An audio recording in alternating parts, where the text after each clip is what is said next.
ಇದೊಂದು ಸಂಸ್ಥೆ. ಈ ಸಂಸ್ಥೆಯ ಹೆಸರು ವಿಶ್ವಗುರು ಶಿಕ್ಷಣ ಸಂಸ್ಥೆ. ಅವರ ಕನಸಿದು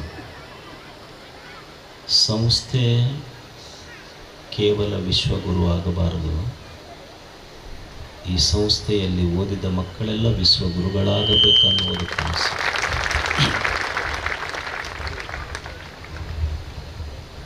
ಒಬ್ಬ ತಪ್ಪಿಕೊಂಡು ನೆನಪು ಏನು ಮಾಡಬೇಡ, ಸುಮ್ ಕುಂತ್ಬಿಟ್ಟು ಪ್ಲೀಸ್, ಕೂಟ್ ಸುಮ್ ಕುಂತು. ಒಬ್ಬ ಸಂಕಲ್ಪದಾತನ ಸಂಕಲ್ಪ ಇದು.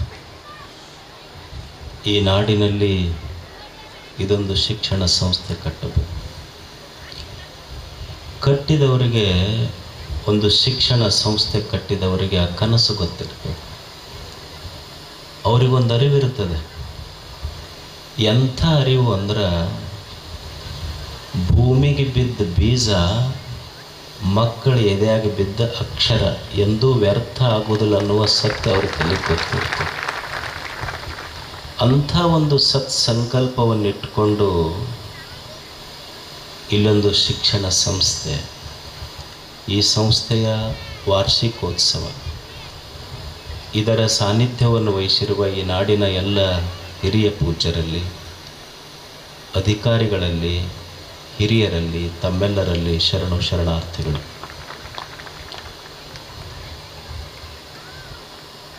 ಯುರೋಪ್ ದೇಶದಲ್ಲಿ ಒಬ್ಬ ಕಲಾವಿದ ಇದ್ದ. ಅವನ ಹೆಸರು ಮೈಕಲ್ ಆಂಜೆಲೋ. ಅವನೊಬ್ಬ ಶ್ರೇಷ್ಠ ಶಿಲ್ಪಿ, ಮೂರ್ತಿಗಳನ್ನು ಕೆತ್ತಿದ್ದ. ಒಂದು ಮಳೆಗಾಲದಲ್ಲಿ ಅವನೊಂದು ದಾರಿ ಹಿಡಿದು ಹೋಗ್ತಾ ಇದ್ದ. ಹೋಗುವಾಗ ಅವನ ಮುಂದೊಬ್ಬ ಶ್ರೀಮಂತ ವ್ಯಕ್ತಿ ಹೋಗ್ತಿದ್ದ. ಅವನು ದೊಡ್ಡ ಮನೆ ಬಂತು. ಮಳೆಗಾಲೆಲ್ಲ ಪಾದರಕ್ಷೆಗಳಿಗೆಲ್ಲ ಕೆಸರು ಹತ್ತಿತ್ತು. ಅವನ ಮನೆ ಮುಂದೊಂದು ದೊಡ್ಡ ಕಲ್ಲಿತ್ತು. ಅವ ಶ್ರೀಮಂತ ತನ್ನ ಮನೆಯೊಳಗೆ ಹೋಗುವಾಗ ತನ್ನ ಪಾದರಕ್ಷೆಗಳಿಗೆ ಹತ್ತಿದ ಕೆಸರ ಆ ಕಲ್ಲಿಗೆ ಒರೆಸಿ ಮನೆಯಾಗ ಹೋದ. ಅವನ ಹಿಂದನೇ ಶಿಲ್ಪಿ ಕಲಾವಿದ ಮೈಕಲ್ ಆಂಜೆಲೋ ಆ ಕಲ್ಲನ್ನು ನೋಡಿ ಆ ಶ್ರೀಮಂತನಿಗೆ ಹೋಗಿ ಕೇಳ್ತಾನೆ, ಆ ಕಲ್ಲು ಕೊಡ್ರಿ ನನಗಂತ. ಅವ ಶ್ರೀಮಂತ ಅಂತಾನೆ, ಅದೇನು ಕೊಡೋದು, ಅದು ತೊಗೊಂಡೋಗೋದು, ನಾವೆಲ್ಲ ಸುಮ್ಮನೆ ಮಳೆಗಾಲದಾಗ ಕೆಸರು ಹತ್ತಿತ್ತಂದ್ರೆ ವರ್ಷಕ್ಕೆ ಇಟ್ಟಿರ್ತೀವಿ ಇದನ್ನು. ಅವ ಆ ಕಲ್ಲು ತೊಗೊಂಡು ಹೋಗಿ ಕೆಲವು ದಿವಸಗಳಾದ ಮೇಲೆ ಒಂದು ಅದ್ಭುತವಾದ ದೇವನ ಮೂರ್ತಿ ತಂದು ಆ ಶ್ರೀಮಂತನಿಗೆ ಕೊಟ್ಟ. ಆ ಶ್ರೀಮಂತ ಕೇಳ್ತಾನೆ, ಎಷ್ಟು ಅದ್ಭುತವಾದ ದೇವನ ಮೂರ್ತಿ ನಿರ್ಮಾಣ ಆತಲ್ಲ, ಇಷ್ಟು ಒಳ್ಳೆಯ ಮೂರ್ತಿ ನಿರ್ಮಾಣ ಆಗಬೇಕಾದ್ರೆ ಇಂಥ ಕಲ್ಲೆಲ್ಲಿ ಸಿಕ್ತು ನಿನಗೆ? ಅವಾಗ ಮೈಕಲ್ ಆಂಜೆಲೋ ಹೇಳ್ತಾನೆ, ನೀವೇನು ಪಾದರಕ್ಷೆ ಹಾಕ್ಕೊಂಡು ಕೆಸರು ಒರೆಸಿ ಹೋಗಿದ್ರಲ್ಲ, ಅದೇ ಕಲ್ಲಾಗ ಇದು ತಯಾರಾಗಿತ್ತು. ಅವ ಶ್ರೀಮಂತನಿಗೆ ಆಶ್ಚರ್ಯ ಆಗ್ತೈತಿ, ನೀ ಏನು ಮಾಡಿದೆ ಇದನ್ನು ತೊಗೊಂಡು ಹೋಗಿ ಇಷ್ಟು ಚಲೋ ಮೂರ್ತಿ ತಯಾರಾತಲ್ಲ, ಹೆಂಗೆ ತಯಾರಾತ?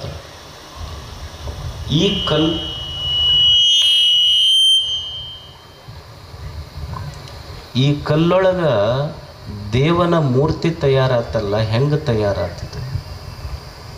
ಹೆಂಗೆ ಮಾಡ್ದಿದನ್ನ ಅಂತ. ಅವಾಗ ಮೈಕಲ್ ಆಂಜೆಲೋ ಹೇಳಿದ ಮಾತು ಎಷ್ಟು ಚಲೋ ಅಂದ್ರೆ, ಮೈಕಲ್ ಆಂಜೆಲೋ ಹೇಳ್ತಾನೆ, ನೀವು ಕೊಟ್ಟ ಕಲ್ಲಿತ್ತಲ್ಲ, ಅದನ್ನು ತಗೊಂಡು ಹೋಗಿ ಇದರೊಳಗೆ ದೇವರನ್ನು ಕೆತ್ತಲಿಲ್ಲ ನಾನು. ಈ ಕಲ್ಲಿನೊಳಗೆ ಏನೇನು ಬೇಡಾಗೈತಲ್ಲ, ಬೇಡಾದ ಭಾಗವನ್ನು ಅಷ್ಟೇ ತೆಗೆದೀನಿ, ದೇವರ ಕಲ್ಲಿನೊಳಗೆ ಇತ್ತು, ನಾನು ದೇವರನ್ನು ಕೆತ್ತಲಿಕ್ಕೆ ಹೋಗಿಲ್ಲ. ಹಾಗೊಬ್ಬ ಮನುಷ್ಯ ದೇವರಾಗಬೇಕಾದ್ರೆ ಏನಾರ ಪ್ರಯತ್ನ ಮಾಡಬೇಕಾಗಿಲ್ಲ. ನಮ್ಮಲ್ಲಿರುವ ಬೇಡಾದ ವಿಷಯಗಳನ್ನು ಎದೆಯೊಳಗಿಂದ ತೆಗೆದು ಬಿಟ್ಟರೆ ಸಾಕು, ಎದೆಯೊಳಗೆ ದೇವರೇ ಸಾಕ್ಷಾತ್ ದರ್ಶನ. ಇದು ದೈವಿ ಸಾಕ್ಷಾತ್ಕಾರ. ಶಿಕ್ಷಣದ ಉದ್ದೇಶವೇ ಇಷ್ಟು. ಶಿಕ್ಷಣದ ಉದ್ದೇಶ ಅವನನ್ನು ದೇವನನ್ನಾಗಿ ಮಾಡುವುದು, ಅವನನ್ನು ವಿಶ್ವಗುರುವನ್ನಾಗಿ ಮಾಡುವುದು. ಅವ ವಿಜ್ಞಾನಿ ಇರಲಿ, ಕಲಾವಿದ ಇರಲಿ, ತತ್ವಜ್ಞಾನ ಇರಲಿ, ರಾಜನೀತಿಜ್ಞಾನ ಇರಲಿ, ಅವನವನ ಕ್ಷೇತ್ರದಲ್ಲಿ ಅವನು ವಿಶ್ವಗುರು ಆಗಬೇಕು. ಇದು ಶಿಕ್ಷಣದ ಮೂಲ ಬಯಕೆ.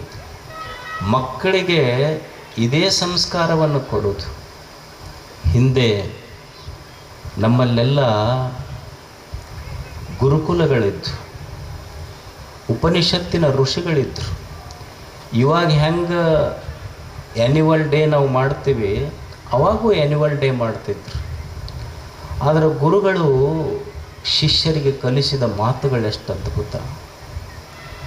10-12 ವರ್ಷ ಗುರುಕುಲಗಳಲ್ಲಿ ಓದಿದ ಶಿಷ್ಯರು, ಅಲ್ಲಿ ಯಾವುದೇ ತಾರತಮ್ಯಗಳಿರಲಿಲ್ಲ. ಜಾತಿ ಮೇಲೆ ಗುರುಕುಲಗಳ ಕಟ್ಟಲಿಲ್ಲ, ಮನುಷ್ಯನ ಬದುಕಿನ ನೀತಿಯ ಮೇಲೆ ಗುರುಕುಲ ಕಟ್ಟಿದ್ರು. ಅವರೆಲ್ಲ ನೀತಿಯ ಮೇಲೆ ಗುರುಕುಲಗಳ ನಿರ್ಮಾಣ ಆಗಿತ್ತು. ಅಂಥ ಗುರುಕುಲಗಳಲ್ಲಿ ಶಿಷ್ಯರು ಬಡವ, ಶ್ರೀಮಂತ, ರಾಜನ ಮಗ, ಕೃಷಿಕನ ಮಗ ಅಂತ ಭೇದ ಭಾವ ಇರಲಿಲ್ಲ. ಎಲ್ಲರೂ ಬಂದು ಶಿಷ್ಯರು ಕೂಡುತ್ತಿದ್ದರು. ಗುರು ಹೇಳ್ತಿದ್ದ. ಅವರಿಗೆ ಗುರು ಶಿಷ್ಯರಿಗೆ ಕಲಿಸಿದ ಮಾತೆಂಥದ್ದು. ಅವರ ಎಲ್ಲ ಶಿಕ್ಷಣ ಗುರುಕುಲದಲ್ಲಿ ಮುಗಿದ ಮೇಲೆ ಗುರು ತನ್ನ ಶಿಷ್ಯರಿಗೆ ಕರೆದು, ನೀವಿಷ್ಟು ವರ್ಷ ನಮ್ಮ ಗುರುಕುಲದಲ್ಲಿ ಓದಿದ್ರೆ ನಿಮಗೆ ಶಿಕ್ಷಾ, ವ್ಯಾಕರಣ, ಛಂದಸ್ಸು, ಸಾಹಿತ್ಯ, ಸಂಸ್ಕೃತ ಎಲ್ಲವನ್ನೂ ಅಧ್ಯಯನ ಮಾಡಿರಿ. ನಿಮಗೇನು ನೆನಪಿದ್ದಿದ್ದು ಉಳಿತು, ಉಳದೇ ಇದ್ದರೂ ಹೋತು. ಈಗೇನು ಹೇಳಕತ್ತೀನಿ ಮುಂದಿನ ಮಾತು ನೆನಪಿಡಬೇಕು ನೀವು. ಯಾಕಂದ್ರೆ ಇಷ್ಟು ದಿವಸ ನಾಡಿನೊಳಗಿದ್ರಿ, ನೀವು ಕಾಡಿನೊಳಗಿದ್ರಿ. ಇಂದು ನಾಡಿಗೆ ಹೋಗಾಕತ್ತೀರಿ, ನಾಡಿನೊಳಗೆ ಬದುಕಬೇಕಾಗ್ತಿತ್ತು. ಕಾಡಿಗೆ ನಾಡಿಗೆ ಭಾಳ ವ್ಯತ್ಯಾಸ ಐತಿ. ಕಾಡಿನೊಳಗೆ ಬರೀ ಕಾಡು ಪ್ರಾಣಿಗಳಿರ್ತಾವ, ನಾಡಿನೊಳಗೆ ಕಾಡುವ ಪ್ರಾಣಿಗಳಿರ್ತಾವ. ಈ ಕಾಡುವ ಪ್ರಾಣಿಗಳ ಮಧ್ಯದೊಳಗೆ ನೀವು ಬದುಕು ಕಟ್ಕೋಬೇಕಲ್ಲ, ಭಾಳ ವ್ಯತ್ಯಾಸ ಇದೆ. ಒಂದಿಷ್ಟು ಮಾತು ಹೇಳ್ತೇನೆ ಕೇಳ್ರಿ. ಶಿಕ್ಷಣ ಅಂದರೆ ಏನರ ಕಲಿಯುವುದಲ್ಲ. ಶಿಕ್ಷಣ ಗುರುಕುಲದ ಘಟಿಕೋತ್ಸವ ಹೆಂಗಿತ್ತು, ಅವರು ಹೆಂಗೆ ಆ್ಯನ್ಯುವಲ್ ಡೇಗಳಲ್ಲಿ ಮಾತುಗಳನ್ನು ಗುರು ಹೇಳಿದ ಮಾತೆಷ್ಟು ಅದ್ಭುತ. ಶಿಷ್ಯನಿಗೆ ಸತ್ಯಾನ್ನ ಪ್ರಮದಿತವ್ಯಂ, ಧರ್ಮಾನ್ನ ಪ್ರಮದಿತವ್ಯಂ, ಕುಶಲಾನ್ನ ಪ್ರಮದಿತವ್ಯಂ, ಭೂತೈ ನ ಪ್ರಮದಿತವ್ಯಂ, ಸ್ವಾಧ್ಯಾಯ ಪ್ರವಚನಾಭ್ಯಾಂ ನ ಪ್ರಮದಿತವ್ಯಂ, ಮಾತೃ ಪಿತೃ ಕಾರ್ಯಾಭ್ಯಾಂ ನ ಪ್ರಮದಿತವ್ಯಂ. ಇದು ಗುರುಗಳು ಹೇಳಿದ ಮಾತು. ಮಾತೃದೇವೋ ಭವ, ಪಿತೃದೇವೋ ಭವ, ಆಚಾರ್ಯ ದೇವೋ ಭವ, ಅತಿಥಿ ದೇವೋ ಭವ, ಯಾನ್ಯನವದ್ಯಾನಿ ಕರ್ಮಾಣಿ ತಾನಿ ಸೇವಿತವ್ಯಾನಿ ನೋ ಇತರ. ಏನು ಗುರುಗಳ ಹೃದಯದಿಂದ ಮಾತ ಬಂದಿದ್ದಿಷ್ಟು ನೆನಪಿಡಬೇಕಪ್ಪ ನೀನು. ಸತ್ಯಾನ್ನ ಪ್ರಮದಿತವ್ಯಂ, ಒಂದು ಸ್ವಲ್ಪ ಸತ್ಯದ ದಾರಿಯೊಳಗೆ ನಡಿ, ಒಂದಿಷ್ಟು ಧರ್ಮದ ದಾರಿಯಲ್ಲಿ ನಡಿ, ಒಂದಿಷ್ಟು ಕಲಾತ್ಮಕವಾಗಿ ಬದುಕು, ಈ ನಿಸರ್ಗವನ್ನು ಪ್ರೀತಿಸು, ಜನ್ಮ ಕೊಟ್ಟ ತಂದೆ ತಾಯಿಗಳನ್ನು ಗೌರವಿಸು. ಈ ಜಗತ್ತೈತೆಲ್ಲ ಇದು ನಾವೆಲ್ಲರೂ ಅತಿಥಿಗಳೇ. ಇಲ್ಲಿ ಮನೆಗೆ ಬಂದವರು ಅಷ್ಟೇ ಅತಿಥಿಗಳಲ್ಲ, ನಾವು ಸಹಿತ 4 ದಿನದ ಅತಿಥಿಗಳು ಈ ಜಗತ್ತಿಗೆ. ನಾವು ಸಹಿತ ಇನ್ನೊಬ್ಬರಂತೆ ಅತಿಥಿಗಳಾಗಿ ಈ ಜಗತ್ತಿನಲ್ಲಿ ಬದುಕಿ ಒಂದು ದಿವಸ ಹೋಗಿಬಿಡೋದಷ್ಟೆ. ಹೆಂಗೆ ಬದುಕುವುದು ಅಂದ್ರೆ ಇದ್ದಂಗೂ ಇರಬೇಕು, ಇಲ್ಲದಂಗೂ ಇರಬೇಕು, ಮ್ಯಾಲೆ ಕರೆದವು ಎದ್ದು ಹೋಗಂಗಿರ್ಬೇಕು, ಹಂಗಿರ್ಬೇಕು ಜೀವನ ಅಂತ ಗುರುಗಳು ಕಲಿಸಿದ್ದು. ಇದ್ದಂಗಿರಬೇಕು, ಇಲ್ಲದಂಗೂ ಇರಬೇಕು, ಮ್ಯಾಲೆ ಕರೆದಾಗ ಎದ್ದು ಹೋಗಂಗಿರ್ಬೇಕಷ್ಟೆ. ಗುರುಗಳು ಕಲಿಸಿದ್ರು ನೋಡ್ರಿ. ನಾ ಏನು ಪಾಠ ಕಲಿಸೀನಿ ಇದು ಸುಳ್ಳ. ಜಗತ್ತಿನೊಳಗೆ ನೀವೇನು ಹೋಗಿ ಕಲಿತೀರಲ್ಲ, ಇದು ಜಗತ್ತನ್ನೋದೇನಿದೆ ಇದೊಂದು ಪಾಠಶಾಲೆ. ಈ ಜಗತ್ತು ಇದು ಡೊನೇಷನ್ ಇಲ್ಲದ ಪಾಠಶಾಲೆ. ಪ್ರತಿ ಕ್ಷಣ ಕ್ಷಣ ಕ್ಷಣ ಮನುಷ್ಯ ಬದುಕಿನ ಉದ್ದಗಲಕ್ಕೂ ಕಲಿತಾನಿಲ್ಲೆಲ್ಲ. ಏನನ್ನು ನೋಡಿ ಕಲಿಬಹುದು ಮನುಷ್ಯ, ಎಲ್ಲವನ್ನು ನೋಡಿ ಕಲಿಬಹುದು. ಇದಕ್ಕೆ ಏನು ಇಂಥದ್ದೇ ಆಕಾರ ಅಂತಿಲ್ಲ. ಬದುಕು ಜೀವನ ಬಹಳ ದೊಡ್ಡದೈತಿ. ಏನು ನೋಡಿ ಕಲಿತೀವಿ, ಇದನ್ನು ನೋಡಿ ಕಲಿತೀವಿ, ಇದನ್ನು ನೋಡಿ ಕಲೀಲಿಕ್ಕಾಗೋದಿಲ್ಲ ಅಂತಿಲ್ಲ. ಎಲ್ಲವನ್ನು ನೋಡಿ ಕಲಿಬಹುದು ಮನುಷ್ಯ. ಈಗ ತಾಯಂದಿರದೇ, ನೀವು ಅಡುಗೆ ಮಾಡ್ತೀರಿ, ಅಡುಗೆ ಮನೆ ನೋಡಿ ಏನು ಕಲಿಬಹುದು? ಈಗ ಒಂದು ಕುಕ್ಕರ್ ಇರ್ತೈತಿ. ಕುಕ್ಕರ್ ಮನುಷ್ಯನಿಗೆ ಏನು ಕಲಿಸ್ತೈತಿ ಅಂದ್ರೆ, ನಮಗೆ ಆಗಲಾರ್ದವ್ರು ಎಷ್ಟರ ನಮಗೆ ಕೆಳಕ್ಕೆ ಬೆಂಕಿ ಇಡಲಿ, ನಾವು ಮಾತ್ರ ಸೀಟಿ ಹೊಡ್ಕೊಂತ ಆರಾಮಿರ್ಬೇಕಂತ ಕುಕ್ಕರ್ ಕಲಿಸ್ತೈತಿ ಮನುಷ್ಯಗೆ. ಕಲಿಯುವುದು ಜೀವನ ಬಹಳ ಇದು ದೊಡ್ಡದು ಅಂತ ಗುರು ಶಿಷ್ಯನಿಗೆ ಕಲಿಸಿದ್ದು. ಸತ್ಯಾನ್ನ ಪ್ರಮದಿತವ್ಯ, ಸತ್ಯವನ್ನು ತಿಳ್ಕೊಂಡು ಬದುಕು, ಸತ್ಯದ ದಾರಿಯಲ್ಲಿ ನಡೀರಿ ನೀವು ಅಂತ ಗುರು ಶಿಷ್ಯನಿಗೆ ಅಂತಃಕರಣ ಪೂರ್ಣ ತುಂಬಿ ಹೇಳ್ತಿದ್ದ ಗುರು. ಸತ್ಯಾನ್ನ ಪ್ರಮದಿತವ್ಯ. ಯಾವುದು ಸತ್ಯ? ಇಲ್ಲಿ ಸತ್ಯ ಅಂತ ಯಾವುದಕ್ಕೆ ಅನ್ನಬೇಕು? ಈಗ ನಮಗೆಲ್ಲ ಮನ್ಯಾಗ ಅಣ್ಣ ತಮ್ಮ ತಂದೆ ಮಕ್ಕಳು ಧರ್ಮಗಳ ಮಧ್ಯೆ ಜಾತಿಗಳ ಮಧ್ಯೆ ನಮಗೆ ಎದಕ್ಕೆ ಜಗಳ ಶುರುವಾಗ್ಯಾವಂದ್ರೆ ಸತ್ಯ ತಿಳ್ಕೊಳ್ಳಾರ್ದಕ್ಕೆ ನಮಗೆ ಗದ್ದಲಕ್ಕೆ ಬಿದ್ದೀವಿ ನಾವೆಲ್ಲ. ಎದಕ್ಕಂದ್ರೆ ಸತ್ಯ ಗೊತ್ತಿಲ್ಲ ನಮಗೆ. ಈಗ ಮಗ ಅಪ್ಪೇನಂತಾನ, ಏನ್ರಿ ಇಷ್ಟೆಲ್ಲ ಮಾಡಿಟ್ಟೆ, ಇವ್ರ ಕೈಯಾಗ ಕೊಟ್ರೆ ಇವು ಏನು ಉಳಿಸ್ತಾವ ಬಿಡ್ತಾವ? ಯಾರ್ದಿದು? ಅಪ್ಪನ ಸಮಸ್ಯೆ. ಹೊಲ ಮಾಡೀನಿ, ಮನೆ ಮಾಡೀನಿ, ಆಸ್ತಿ ಮಾಡೀನಿ, ಮುಂದೆ ಇವು ಮಕ್ಕಳು ಹೆಂಗೆ ಮಾಡ್ತಾವೋ ಏನು? ಅವು ಮಕ್ಕಳಂತ ನೀವು ಮ್ಯಾಲೆ ಹೋಗಿ ನಾವು ಎಷ್ಟು ಚಂದ ಮಾಡ್ಕೊಂಡು ಹೋಗ್ತೀವಿ ನೋಡಂತ ಮಕ್ಕಳಂತ ಇರ್ತಾವೆ. ಅವು ಮಕ್ಕಳಿಗೇನು ಅಪ್ಪಂದು ಮಕ್ಕಳ ಕೈಯಾಗಿ ಉಳಿಸೋದಿಲ್ಲ ಅಂತ ಅಪ್ಪಂದು. ಮಕ್ಕಳದೇನು ನಮ್ಗೆ ಒಟ್ಟ ಮುಂದುವರೆಕ ಬಿಡಲ್ರಿ, ನಮ್ಮಪ್ಪ ಎಲ್ಲ ತನ್ನ ಕೈಗೆ ಇಟ್ಕೊಂಡು ಕುಂತಾನಂತ ಅವ್ರದ್ದು. ಈಗ ಸಾಲ ಇರ್ತೈತಿ ಅಂದ್ರೆ ಅವರವರ ದೃಷ್ಟಿಯಲ್ಲಿ ನೋಡ್ತಾರೆ. ಇಲ್ಲಿ ಸತ್ಯ ಯಾರ್ದು ಇಲ್ಲ, ಅವರವ್ರ ದೃಷ್ಟಿಕೋನಗಳಿಂದ ನೋಡ್ತೀವಿ ಹೊರತು ಸತ್ಯ ಇರುವಂತೆ ನಾವು ನೋಡ್ತಾ ಇಲ್ಲ. ಈಗ ಸಾಲ ಐತಿ, ನೀವು ಟೀಚರ್ಸಿಗೆ ಕೇಳ್ರಿ, ಇಲ್ರಿ ಅವಾಗ ನಂಗೆ ಹುಡುಗ್ರಿ ಇಲ್ಲೀಗ ನಾವು ಏನು ಹೇಳಿದ್ರು ಅವಾಗ ನೀವು ಏನು ಅಂತಿದ್ರಿ? ಚಡಿ ಚಮ್ ವಿದ್ಯಾ ಗಮಗಮ್ ಅಂತಿದ್ರಿ. ಏನೂ ಗಮಗಮ್ ಇಲ್ಲ, ಏನೂ ಇಲ್ಲ. ನಾವು ಅವ್ರಿಗೆ ಸ್ವಲ್ಪ ಕಣ್ಣೆತ್ತಿ ಸಹಿತ ನೋಡುವಂಗಿಲ್ಲ. ಈಗ ಮಕ್ಕಳು ಭಾಳ ಕೆಟ್ಟವ್ರಿ ಅವರು ಅಂತ ಶಿಕ್ಷಕರಂತ. ನೀವು ಹುಡುಗರಿಗೆ ಕೇಳ್ರಿ, ಏನು ಸಾಲ್ರಿ? ಅವರು ಶಿಕ್ಷಕರದಾರ, ಒಬ್ಬೊಬ್ರು ಒಂದೊಂದು ಸಬ್ಜೆಕ್ಟ್ ಹೇಳ್ತಾರೆ. 6 ಸಬ್ಜೆಕ್ಟ್ ನಾವು ಓದ್ಬೇಕು, ಅವರು ನೋಡ್ಕೊಂಡು ಹೇಳ್ತಾರೆ, ನಮಗೆ ನೋಡ್ಕೊಳ್ಳಾರ್ದ ಬರಿ ಅಂತಾರೆ. ಒಬ್ಬರು ಹಿಸ್ಟ್ರಿ ಟೀಚರ್ ಬರ್ತಾರೆ, ಶೆಲ್ ಅಂದ್ರೆ ಜೈಲ್ ಅಂತ ಹೇಳಿ ಹೋಗ್ತಾರೆ. ಬಯಾಲಜಿ ಟೀಚರ್ ಬರ್ತಾರೆ, ಶೆಲ್ ಅಂದ ಕೂಡಲೇ ಜೀವಕೋಶ ಅಂತ ಹೇಳ್ತಾರೆ. ಫಿಸಿಕ್ಸ್ ಟೀಚರ್ ಬರ್ತಾರೆ, ಶೆಲ್ ಅಂದ್ರೆ ಬ್ಯಾಟ್ರಿ ಅಂತ ಹೇಳ್ತಾರೆ. ಅವರೊಳಗೆ ಒಂದು ಅಭಿಪ್ರಾಯ ಇಲ್ಲ, ನಾವು ಹೆಂಗೆ ಒಂದು ಅಭಿಪ್ರಾಯಕ್ಕೆ ಬರ್ಬೇಕಂತ ಮಕ್ಕಳಂತ. ಅಂದ್ರೆ ಒಬ್ಬೊಬ್ಬರ ದಾರಿ ಒಂದೊಂದು. ಈಗ ಮನ್ಯಾಗ ಗಂಡ ಹೆಂಡತಿ ಇರ್ತಾರೆ ಅಂದ್ರೆ ನಾವು ಸತ್ಯವನ್ನು ಪ್ರೀತಿಸ್ತಾ ಇಲ್ಲ, ದೃಷ್ಟಿಕೋನಗಳನ್ನು ಪ್ರೀತಿಸ್ತಾ ಇದ್ದೀವಿ. ಈಗ ಸೂರ್ಯ ಅದ, ಈಗ ನಾವೇನಂತೀವಿ ಏಪ್ರಿಲ್ ಬಂತು ಅಂದ್ರೆ ತೆಲಿಗೆ ತಾಪಾಗತ್ತೆ ರೀ, ಸೂರ್ಯ ಭಾಳ ತೆಲಿಗೇರೈತಿ ಬಿಸಿಲ ಅಂತ ನಾವು ಸೂರ್ಯನನ್ನು ಬೈತೀವಿ. ಅದೇ ಕಾಶ್ಮೀರದವ್ರು ಅದಾರ, ನೀವು ಕಾಶ್ಮೀರದವ್ರಿಗೆ ಹೋಗಿ ಕೇಳ್ರಿ, ಸೂರ್ಯ ಬಿದ್ದಿದ್ದಕ್ಕೆ ಇಷ್ಟು ಆರಾಮದೀವಿ ಅಂತ ಅವ್ರು ಅಂತಾರೆ. ಅಂದ್ರೆ ಸೂರ್ಯ ತಾಪವೋ ಆರಾಮೋ ಅನ್ನೋದು ಗೊತ್ತಿಲ್ಲ. We are not lovers of the truth, we are lovers of the opinion. ಯಾಕೆ ಜಗಳ ಆಗ್ತಾವಂದ್ರೆ we are not loving the truth. ಸತ್ಯ ಅನ್ನೋದು ಗೊತ್ತಿಲ್ಲ, ದೃಷ್ಟಿಕೋನಗಳನ್ನು ಹಿಡ್ಕೊಂಡು ಜಗಳ ಆಡಕತ್ತೀವಿ ನಾವು ಅಷ್ಟೇ. ಈಗೊಂದು ನಾ 6 ಬರಿತೀನಿ ಇಲ್ಲಿ, ಇದು ಏನು ಅಂತ ಕೇಳಿದ್ರೆ ನಾ 6 ಅಂತೀನಿ, ನೀವೇನಂತೀರಿ? 9 ಅಂತೀರಿ. ಮತ್ತದು ಇರುವುದು 6 9 ಇರುವುದೇನೋ ಒಂದು ಸಂಖ್ಯೆ ಅಷ್ಟೇ. 6 ಅಂತ ನಾ ಜಗಳ ತೆಗಿತೀನಿ, 9 ಅಂತ ನೀವು ಜಗಳ ತೆಗಿತೀರಿ. ನಮ್ಮಿಬ್ಬರ ತಲೆಯೊಳಗೂ ಗೊತ್ತಿಲ್ಲ, ಇದು ಬರೀ just it is A number ಅಷ್ಟೇ. ಈ ಸತ್ಯ ಗೊತ್ತಿಲ್ಲಾರ್ದಕ್ಕೆ ಜಗಳ ಶುರುವಾಗಿದೆ ಅಷ್ಟೆ. ಮನ್ಯಾಗ ಅಪ್ಪ ಮಕ್ಕಳ ಜಗಳ, ಗಂಡ ಹೆಂಡತಿಯ ಮಧ್ಯೆ ಜಗಳ. ಯಾಕಂದ್ರೆ ಗಂಡ ಏನಂತಿರ್ತಾನ, ಎಷ್ಟು ವರ್ಷ ಆತು ಇದಕ್ಕೆ ತಿದ್ದಕ್ಕತ್ತು, ಇನ್ನೂ ತಿದ್ದಕ್ಕಾಗುವಂದು ಇದಕ್ಕಂತ ಅವ ಅಂತ. ಅಲ್ಲ, ತಿದ್ದರೆ ಏನು ಮಾಡವ, ಉಳ್ದವ್ರೆ ಎಷ್ಟು ವರ್ಷ ಇನ್ನೂ ನಿನ್ನು. ಇವಾಗ ತಿದ್ದಕ್ಕೆ ಹೋದ್ರೆ ತಿದ್ದುತ್ತಾರೆ, ಅವ್ರು ತಿದ್ದುಕೊಂತಾರ. ಅವ ಹೋಗಿ ಅವ್ರ ಅಪ್ಪಗೆ ಹೇಳ್ದ, ಯಪ್ಪ ಈಕಿಗೆ ಎಷ್ಟು ಹೇಳ್ತೀನಿ ತಿದ್ದಕತ್ತೀನಿ, ಈಕೆ ಏನು ಸುಧಾರಿಸುವಳ್ಳಂತ ಅಪ್ಪಗೆ ಕಂಪ್ಲೇಂಟ್ ಹೇಳ್ದ. ಅವರಪ್ಪ ಅಂದ, ಆ ಕೆಲಸ ಮಾಡಕ್ಕೆ ಹೋಗ್ಬೇಡ ನೀನು. ಯಾಕಂದ್ರೆ ಯುದ್ಧದೊಳಗೆ ನಮ್ಮಪ್ಪ ನಮ್ಮಜ್ಜ ವೀರಮರಣ ಅಪ್ಪ್ಯಾರ.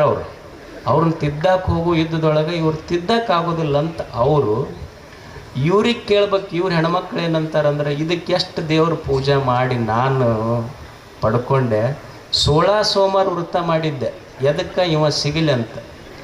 ನಾ ಮಾಡಿದ್ದು 16 ಸೋಮವಾರ ವೃತ, ಇದು ನನಗೆ ಸಿಕ್ಕಿದ್ದು ಸುಳಿ ಸುಮಾರು ಇದ್ದಿದ್ದು ಸಿಕ್ಕೈತೆ ಅಂತ ಅವರು. ಅಂದ್ರೆ ಒಬ್ಬರೊಳಗೂ ಇದು ಏನಿದೆ, V are not lovers of the truth, V are lovers of the opinion. ಅಂದ್ರೆ ಇಡೀ ಜಗತ್ತು ಯಾಕೆ ಜಗಳ ಶುರುವಾಗೈತಿ ಅಂದ್ರೆ ನಾವು ಸತ್ಯವನ್ನು ಪ್ರೀತಿಸುವವರಲ್ಲ, ದೃಷ್ಟಿಕೋನವನ್ನು ಪ್ರೀತಿಸುವವರು. ಮತ್ತು ನನ್ನ ದೃಷ್ಟಿಕೋನವೇ ಸತ್ಯ ಅಂತ ನಾ ಪ್ರತಿಪಾದನೆ ಮಾಡಕ್ಕೆ ಹೋಗ್ತೀನಲ್ಲ, ಅದಕ್ಕೆ ಜಗಳ ಶುರುವಾಗ್ಯಾವ. ಅದಕ್ಕೆ ಗುರುಗಳು ಹೇಳಿದ ಮಾತೇನು ಅಂದ್ರೆ, love the truth, what ever it is it exists. ಯಾವುದು ಇದೆಯೋ ಅದು ಸತ್ಯ ಅಷ್ಟೆ. ತ್ರಿಕಾಲಾಬಾಧ್ಯತ್ವ ಸತ್ಯತ್ವ, ಯಾವುದು ಇದೆಯೋ ಅದು ಸತ್ಯ ಅಷ್ಟೆ. ಅದಕ್ಕೆ ಸತ್ಯವನ್ನು ಪ್ರೀತಿಸಬೇಕು ಅಂತ ಗುರುಗಳು ಹೇಳಿದ್ದು, ಸತ್ಯ ನ ಪ್ರಮದಿತವ್ಯ. ಇವತ್ತು ಭಾಳಷ್ಟು ಜನ ಮೊಬೈಲ್ ಯೂಸ್ ಮಾಡ್ತಾರೆ. ನೀವು ನೋಡ್ರಿ, ಮೊಬೈಲ್ ಯೂಸ್ ಮಾಡುವಾಗ ಯಾರ್ದೋ ಒಂದು ಫೋಟೋ ಬರ್ತದೆ, ಯಾರ್ದೋ ವಿಡಿಯೋ ಬರ್ತದೆ, ನಾವೆಲ್ಲೋ ಇರ್ತೀವಿ, ಅದಕ್ಕೊಂದು ಇಲ್ಲಿ ಕುಂತು ಕಮೆಂಟ್ ಹಾಕ್ತೀನಿ ನಾನು. ಅಂದ್ರೆ ಏನು ಸತ್ಯ ಅನ್ನೋದು ನನಗೆ ಗೊತ್ತಿಲ್ಲ, ಸುಮ್ಮನೆ ಒಂದು ಕಮೆಂಟ್ ಬರೆದು ಹಾಕ್ತೀನಲ್ಲ. ಎಷ್ಟು ಗದ್ದಲಗಳು, ಸಂಘರ್ಷಗಳು ಸಮಾಜದಲ್ಲಿ ಅದರಿಂದ, because of my comment which I don't know the truth what it is. ಸತ್ಯ ಗೊತ್ತಿಲ್ಲದೆ ನಾನು ಕಮೆಂಟ್ ಬರೆದು ಹಾಕ್ತೀನಿ. ಈಗ ಯಾವುದೋ ಒಂದು ಕ್ರಿಕೆಟ್ ಬರ್ತೈತಿ, ಕ್ರಿಕೆಟ್ ನೋಡುವಾಗ ಯಾರೋ ಒಬ್ಬರು ಔಟ್ ಆದ್ರೆ ಅಂತ ತಿಳಿರಿ. ಅದು ಔಟ್ ಆದ ತಕ್ಷಣ ನಾವೊಂದು ಮೊಬೈಲ್ನಾಗ ಕಮೆಂಟ್ ಬರೆದು ಹಾಕ್ತೀವಿ. ಏನು ಹಾಕ್ತೀವಿ? ಕೂಡಬೇಕು.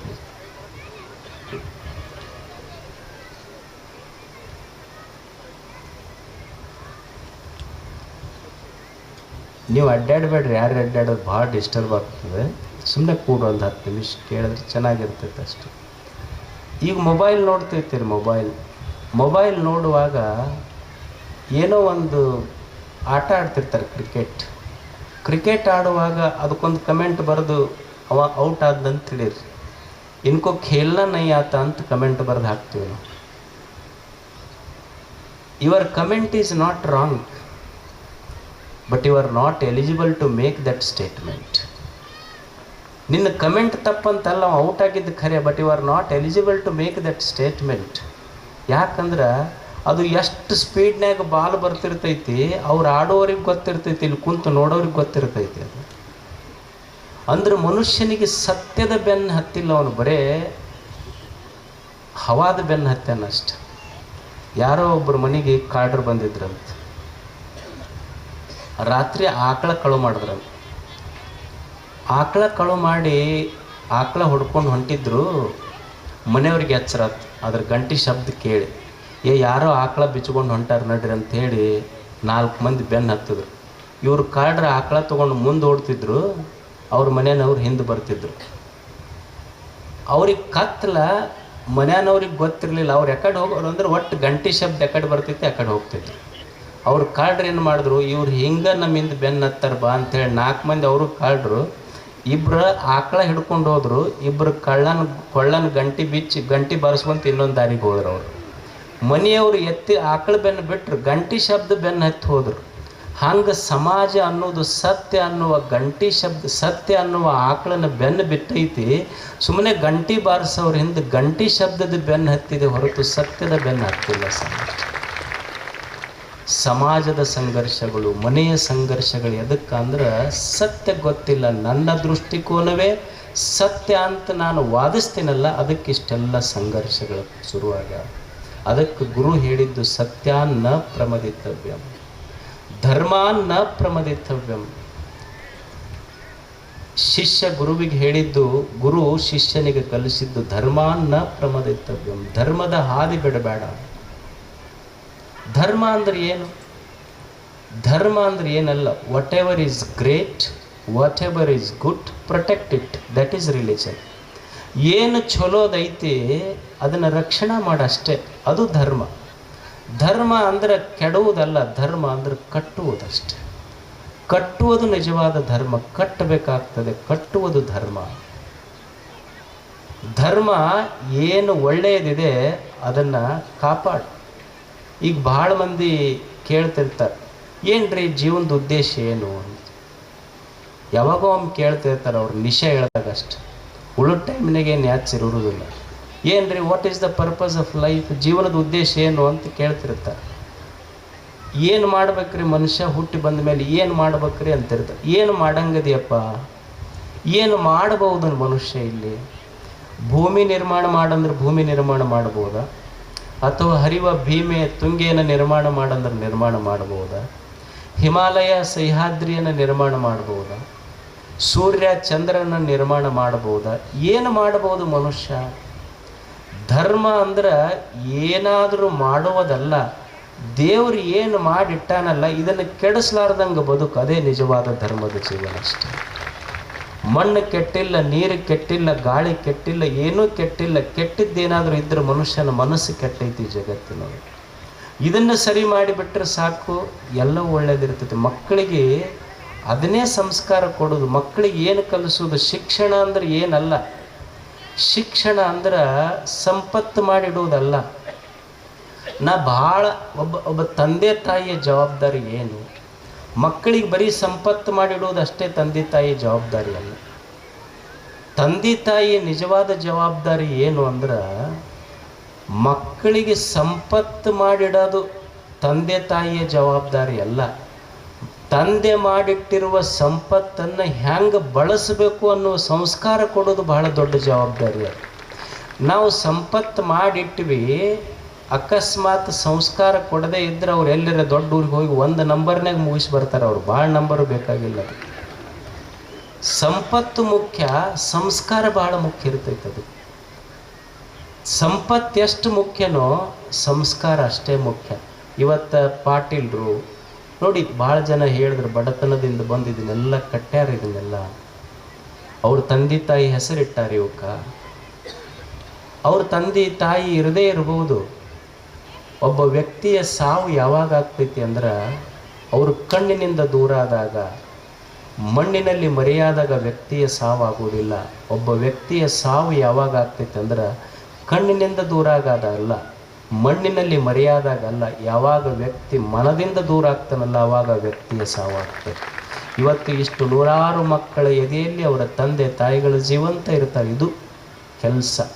ಒಬ್ಬ ಮಗನ ಕೆಲಸ ಅಂದ್ರೆ ತಂದೆ ತಾಯಿ ಆಸ್ತಿಗೆ ಹಕ್ಕುದಾರನಾಗೋದಲ್ಲ, ತಂದೆ ತಾಯಿ ಆದರ್ಶಕ್ಕೆ ಹಕ್ಕುದಾರರಾಗೋರೇ ನಿಜವಾದ ಮಕ್ಕಳಾಗ್ತಾರೆ.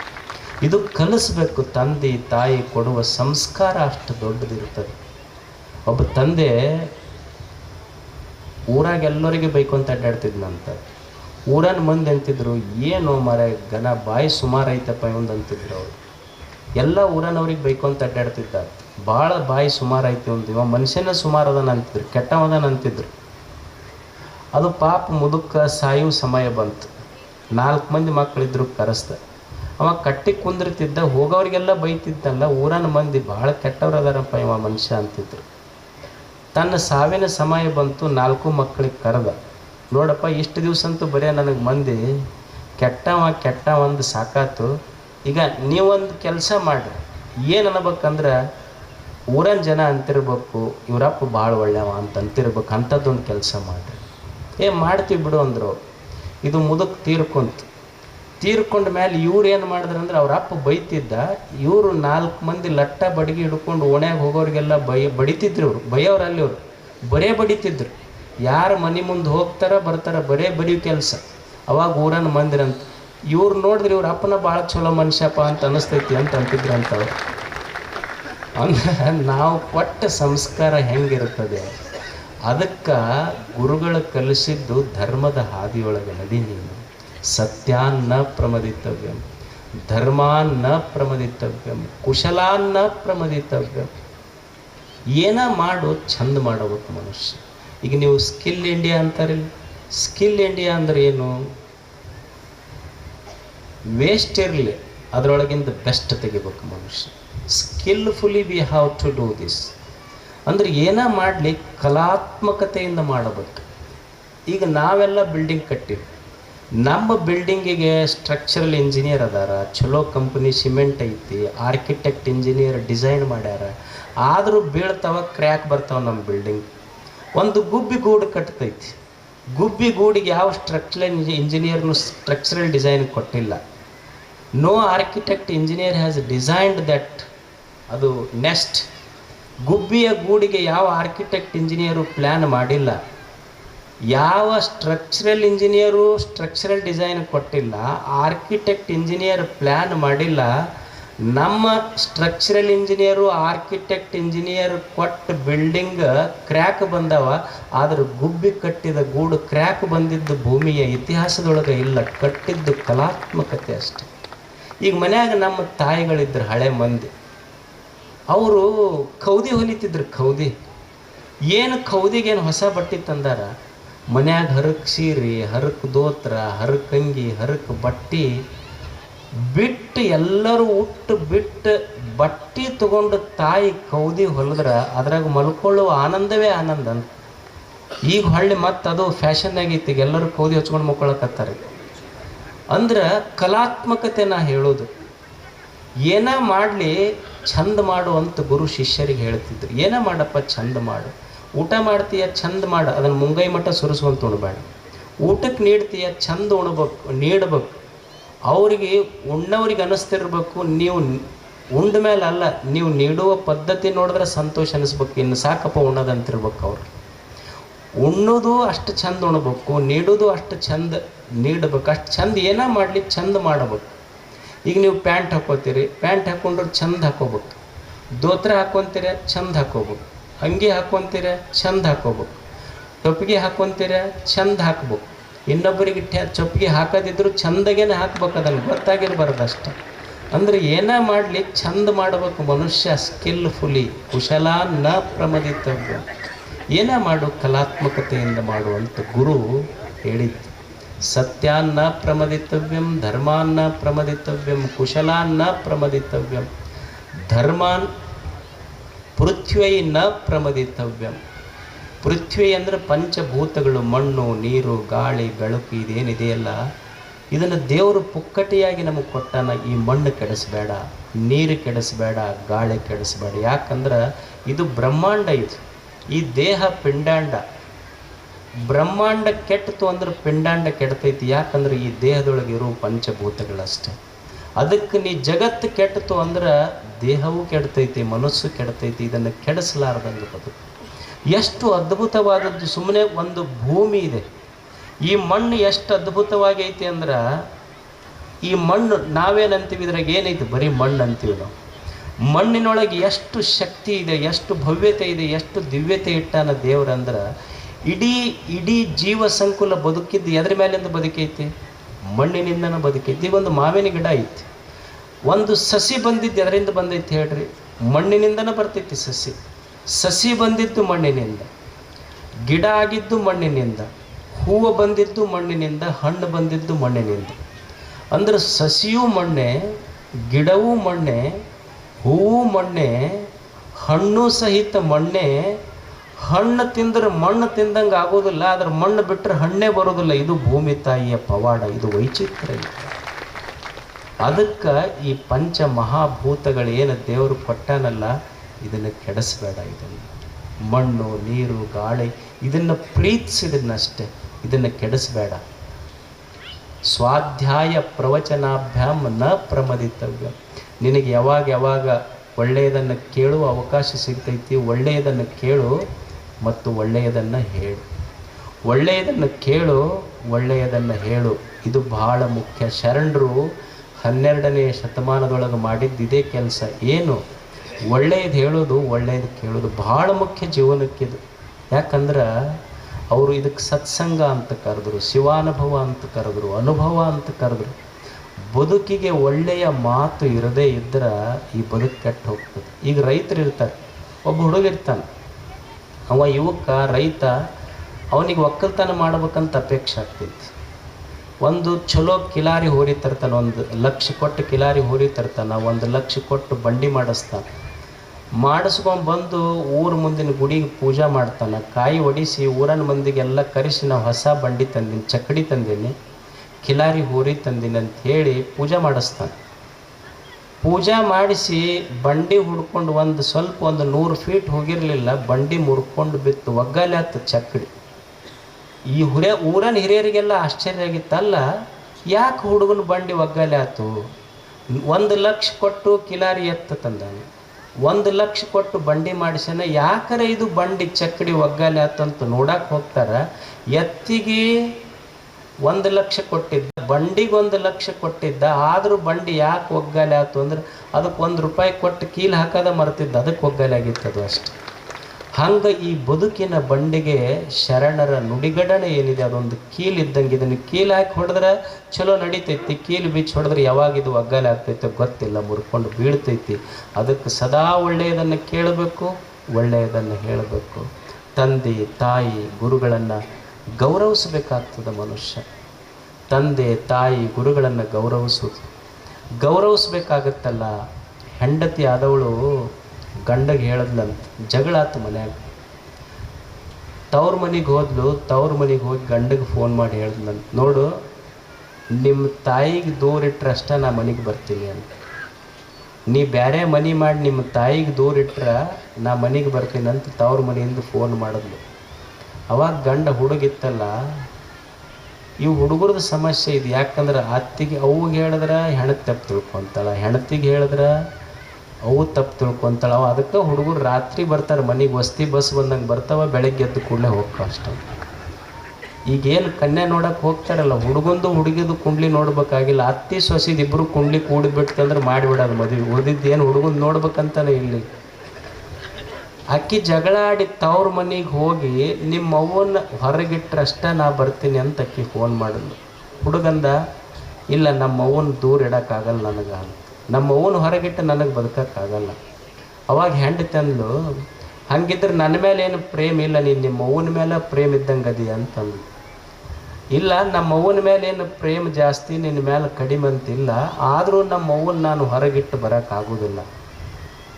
ನನ್ನ ತಾಯಿಗೆ ನಾನು ಮನೆ ಬಿಟ್ಟು ಹೊರಗಿಡೋಕ್ಕಾಗೋದಿಲ್ಲ. ಯಾಕಂದ್ರೆ ಮುಂದೆ ನನ್ನ ಮಗ ತನ್ನ ತಾಯಿಗೆ ಹೊರಗಿಡಬಾರ್ದು. ಅದಕ್ಕಾಗಿ ನನ್ನ ಮಗನಿಗೆ ಕಲಿಸುವ ಪಾಠ ಇದು ನಾನು. ಯಾಕಿನೂ ತಾಯಿನೇ ಈಕಿನೂ ತಾಯಿನೇ. ಈಗ ಮಳೆ ಬಿದ್ದಿರ್ತೈತಿ, ಊರಾಗ ಹರಿದಿದ್ದು ಒಂದು ಸಣ್ಣ ಹಳ್ಳ ಇರ್ತೈತಿ, ನದಿಗೆ ಹೋಗಿ ಕೂಡ್ತು ಅಂದ್ರೆ ಹೊಳಿ ಆಕ್ಕೈತದು. ಹಂಗೆ ಸೊಸಿ ಒಂದು ಸಣ್ಣ ಜರಿ ಇದ್ದಂಗೆ, ಅವ್ವ ಹೊಳಿ ಇದ್ದಂಗೆ, ಸೊಸಿ ಅದಕ್ಕೂ ಮುಂದೊಂದು ದಿವಸ ಹೊಳಿ ಆಗಕ್ಕೇನೆ ಅಲ್ಲ. ತಂದೆ ತಾಯಿ ಇವರನ್ನು ಗೌರವಿಸಬೇಕಷ್ಟೆ. ಕೊನೆಗೆ ಅತಿಥಿ ದೇವೋಭವ, ಆಚಾರ್ಯ ದೇವೋಭವ, ಮಾತೃದೇವೋಭವ, ಗುರುದೇವೋಭವ. ನಾವು ಸಹಿತ ಈ ಜಗತ್ತಿಗೆ ಸುಮ್ಮನೆ 4 ದಿನದ ಅತಿಥಿಗಳಷ್ಟೇ. ಇಲ್ಯಾರೋ ನಾವು ಖಾಯಂ ಇರಕ್ಕೆ ಬಂದವರಲ್ಲ, ಸುಮ್ಮನೆ 4 ದಿನದ ಜಾತ್ರೆ ನಮ್ಮದಿದು. I have invited, this is God's invitation. ನಮ್ಮ ಜೀವನ ಏನಿದೆ ಇದು ದೇವರು ನಮಗೊಂದು ಆಮಂತ್ರಣ ಕೊಟ್ಟಾನೆ, ಇದು ದೇವರ ಆಮಂತ್ರಣ ಇದು. I have had my invitation to this world's festival. Rabindranath Tagore ಹೇಳುವ ಮಾತಿದು. It is invitation of divine. ನಮ್ಮೆಲ್ಲರ ಹುಟ್ಟೇನಿದೆ, ಈ ಹುಟ್ಟು ದೇವರು ನಮಗೆ, ಇದು ದೇವನ ಜಾತ್ರೆ ಜಗತ್ತು. ನಾವೆಲ್ಲ ಈ ಜಾತ್ರೆಗೆ ಅತಿಥಿಗಳಾಗಿ ಬಂದೀವಿ, ಖಾಯಮಾಗಿ ಯಾರೂ ಇರಾಕ್ ಬಂದವರಲ್ಲ. ಇಲ್ಲಿ ಸುಮ್ಮನೆ 4 ದಿನದ ಅತಿಥಿಗಳು ಹೆಂಗಿರ್ತಾರೆ ಮನ್ಯಾಗ, ಅತಿಥಿಗಳಂತೆ ಇರ್ಬೇಕು. ಈಗ ನಾವು ಯಾರ್ದೋ ಮನೆಗೆ ಹೋಗ್ತೀವಿ, ಭಕ್ತರ ಮನೆಗೆ ಹೋಗ್ತೀವಿ, ಅವ್ರೇನಂತಿರ್ತಾರ, ಯಪ್ಪ ಇದು ಮನೆ ಚಲೋ ಹೊಸ ಮನೆ ಕಟ್ಟಿರ್ತಾರೆ. ಚಲೋ ಹೊಸ ಮನೆ ಕಟ್ಟಿದಾಗ ನಮಗೆ ಪಾದ ಹಾಕ್ರಿ ಅಂತ ಪಾದ ಪೂಜೆ ಮಾಡ್ತಾರೆ. ಮನೆ ಭಾಳ ಚೆಂದಾಗೈತಪ್ಪ ಅಂತ ನಾವು ಹೇಳಿದ ಕೂಡಲೇ ಅವ್ರು ಏನಂತಾರಪ್ಪ ನಿಂದ ಇಲ್ಲ ಇದು ಅಲ್ಲ ಅಂತಿರ್ತಾರೆ. ಮತ್ತು ಅಂದ ಕೂಡಲೇ ಬರೆದು ಕೊಡು ನನ್ನ ಹೆಸರಲ್ಲಿ ಅಂದ್ರೆ ಯಾರ ಕರೀತಾರಲ್ಲ ಸ್ವಾಮಿಗಳಿಗೆ. ನಮ್ಮ ತಲೆಯಾಗ ಗೊತ್ತಿರಬೇಕು ಇವ್ರು ಹಂಗೆ ಅಂತಿರ್ತಾರೆ. ಆದ್ರೆ ನಾವು ಈ ಮನೆಗೆ ಬರೀ ಅತಿಥಿಗಳಷ್ಟೇ, ಪಾದ ಪೂಜೆಕ್ಕಷ್ಟೇ ಸೀಮಿತ, ಮುಗಿದ ಮೇಲೆ ನಮಗೆ ಗುಡಿಸಲ್ಲ ಮಠ ನಮಗೆ ಅಂತ ಗೊತ್ತಿರ್ಬೇಕು ಎಲ್ಲರಿಗೆ. ಅತಿಥಿಗಳಷ್ಟೇ, ಇಲ್ಲಿ ಯಾರೂ ಖಾಯಂ ಇರಾಕ್ ಬಂದವರಲ್ಲ. ಸುಮ್ಮನೆ 4 ದಿವಸ ಇದ್ದು ಜಾತ್ರೆ ಮಾಡಿ ಹೋಗಕ್ಕೆ ಬಂದವರು ಸಂತೋಷದಿಂದ ಬದುಕಿ ಹೋಗಿಬಿಡೋದಷ್ಟೆ. ನಾವೆಲ್ಲ ಇಲ್ಲಿ ಕಲಾವಿದರಾಗಿ ಬಂದೀವಿ. ನನ್ನದು ಸನ್ಯಾಸಿ, ನಾನು ಒಬ್ಬ ಕಲಾವಿದ, ಒಬ್ಬ ಶಿಕ್ಷಕ ಅದನ, ಅವನು ಕಲಾವಿದ, ಅವನದೊಂದು ಪಾತ್ರ. ಒಬ್ಬ ವೈದ್ಯ ಅದಾನ, ಅವನದು ಒಂದು ಕಲಾ ಐತಿ. ಒಬ್ಬ ಜನಪ್ರತಿನಿಧಿ ಅದಾನ, ಅವನದೊಂದು ಕಲಾ ಐತಿ. ಒಬ್ಬ ಲಾಯರ್ ಅದಾನ, ಅವನದೊಂದು ಕಲಾ ಐತಿ. ಒಬ್ಬ ರೈತ ಅದಾನ, ಅವನದು ಒಂದು ಹಾಡು ಐತಿ. ಅಂದ್ರೆ ನಾವು ನಮ್ಮ ಹಾಡು ಚಂದ ಹಾಡು ಹೋಗ್ಬೇಕು. ಈಗ ಜಾತ್ರೆಗೆ ಹಾಡೋರನ್ನ ಕರೆಸಿರ್ತಾರೆ, ಚಂದ ಹಾಡಿದ್ರು ಅಂದ್ರೆ ಮುಂದಿನ ಜಾತ್ರೆಗೆ ಕರೆಸ್ತಾರೆ. ಮತ್ತು ಹಾಡು ಕೆಟ್ಟಿತು ಅಂದ್ರೆ ಅವ್ರ ಕಾರ್ಯಕ್ರಮ ಆಯೋಜನೆ ಮಾಡಿದವರು ಇದಕ್ಕೆ ಕೊನೆ ಜಾತ್ರೆ ಮುಂದಿನ ಸಲ ಕೊಡಬೇಡ್ರಿ ಇದಕ್ಕೆ ಆಮಂತ್ರಣ ಅಂತ. ಹಂಗೆ ನಮ್ಮ ಹಾಡು ಚಂದ ಹಾಡಿ ಹೋದ್ವಿ, ಮುಂದೆ ಇನ್ನೊಮ್ಮೆ ಬರೋಕ್ಕೆ ಈ ಜಗತ್ತಿಗೆ ಬರೋಕ್ಕೆ ಆಮಂತ್ರಣ ಸಿಗ್ತೈತಿ. ಮತ್ತು ಹೋಗಾಗ ಹಾಡು ಕೆಡಿಸ್ಕೊಂಡಿವಿ ಅಂದ್ರೆ ಈಗ ಪಕ್ಕ ಮಾಡ್ಕೊಂಡು ಹೋಗ್ಬಿಡೋದು. ಇಟ್ ಈಸ್ ಮೈ ಲಾಸ್ಟ್ ಜಾತ್ರೆ, ಇದು ಕೊನೆ ಜಾತ್ರೆ ಅಂತ ತಿಳ್ಕೊಂಡು ಹೋಗ್ಬಿಡೋದು ಅಷ್ಟೇ. ಅದಕ್ಕೆ ಕಲಿಯುವುದೇನು ಅಂದರೆ 4 ದಿನದ ಜಾತ್ರೆಗೆ ಅತಿಥಿಗಳಾಗಿ ಬಂದಿರಿ ಅಂತ ಗುರು ಶಿಷ್ಯರಿಗೆ ಹೇಳಿದ್ದು ಆ್ಯನ್ಯುವಲ್ ಡೇ ಫಂಕ್ಷನ್. ಅದಕ್ಕೆ ಇಲ್ಲಿ ಕಲಿಯುವುದು ಸತ್ಯದ ಮಾರ್ಗದಲ್ಲಿ, ಧರ್ಮದ ಮಾರ್ಗದಲ್ಲಿ ಬದುಕಿ 4 ದಿನದ ಅತಿಥಿಗಳಾಗಿ ನಮ್ಮದೊಂದು ಸುಂದರ ಜೀವನವನ್ನು ಕಟ್ಟಿಕೊಳ್ಳೋಣ. ಅಂಥ ಶಕ್ತಿ ಭಗವಂತ ನಮಗೆ ಅನುಗ್ರಹಿಸಲಿ ಅಂತ ಆಶಿಸಿ ತಮ್ಮೆಲ್ಲರಿಗೂ ವಂದಿಸಿ ನಮ್ಮ